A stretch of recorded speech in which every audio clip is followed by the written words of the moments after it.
शौहर के सामने कोई जीनत नहीं रही, फातिमा से अब कोई औरत नहीं रही।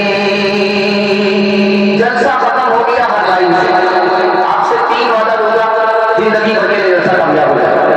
हाथ उठा करके वादा कीजिए, अल्लाह की इबादत करेंगे इंशाअल्लाह, रसूलुल्लाह की इताअत करेंगे इंशाअल्लाह, मखलूक की खिदमत करेंगे इंशाअल्लाह। आपके घर में मुसीबत है, मैं गारंटी लेता हूँ मसनद रसूल पर बैठ करके आपके घर में मुसीबत नहीं होगी। कल से आपका जलसा करेंगे। 3 वजह से मुसीबत घर में आती है, और आती है तो जाने का नाम नहीं है। पहली वजह है गुनाह करेंगे मुसीबत आएगी, हराम कमाएंगे मुसीबत आएगी, गलत माहौल में रहेंगे मुसीबत आएगी।